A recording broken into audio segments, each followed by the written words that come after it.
Hi and welcome to the Common Problem series, and today we're looking at radius or the width of the left arm, or how straight you try and keep the left arm or the lead arm, which is a very common concept in kind of golf instruction or with golfers.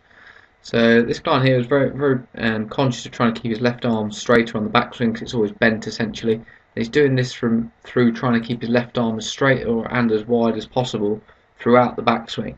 So really here we can see his arms very much overstretching, overreaching, being too wide in my opinion.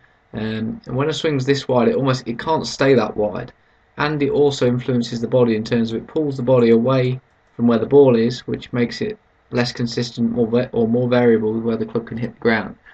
So at this point the swing is so wide that it kind of what I call comes back to him, so the club actually gets closer to him at the top of the swing and the left arm bends here.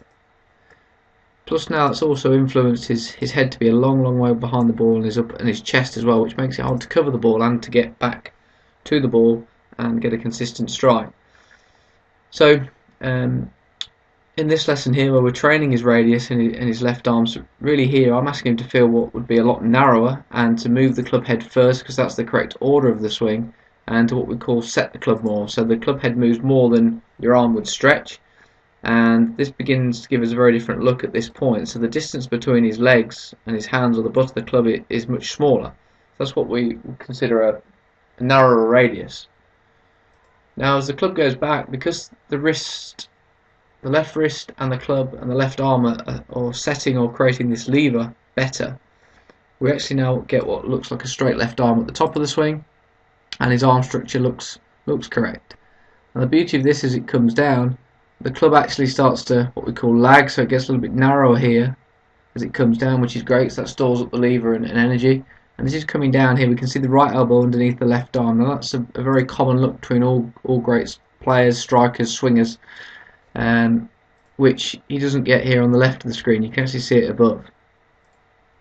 So now as he comes down into strike, he can maintain this lever between the left arm and the club into impact, hit with the left arm being straighter rather than hit with it being more bent, and the wrist being more active at the bottom of the swing,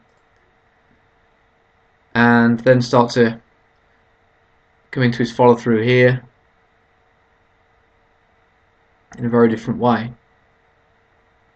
So this is far from the finished article obviously, but in terms of training radius and consistency of the swing, then this was proving to have great results.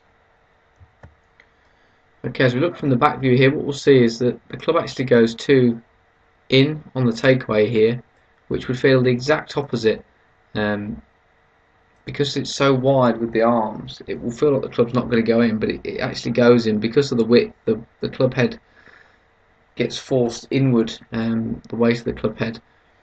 So the club goes 2 in, but doesn't feel like it's going in. And then as the club comes back to him here, obviously the shaft starts to stand up too vertical, and the wrist angles aren't in the easiest position to get it back down to the ball. So the new one, because of how we're moving it in terms of the radius not being as wide, so it feels narrower, and the club head moving first, what we call setting earlier, the club looks in a great position now here, not going behind his body. Then it'll set above his right forearm, which is what it should do. And then we get a very different shaft angle at the top here, which is far more manageable coming down. This has got some changes to make, the one on the left here as it comes down. So now the arms have to reroute, and then the wrists are going to have to change quickly here to try and correct the shaft angle, which is currently too vertical, to more horizontal or less vertical coming in. So that's how you need to be when you hit. And then the wrists have got to change again at the bottom to try and catch the face. So a lot of arm and wrist angle changes required to get the club back onto the ball, which makes it hard to be consistent.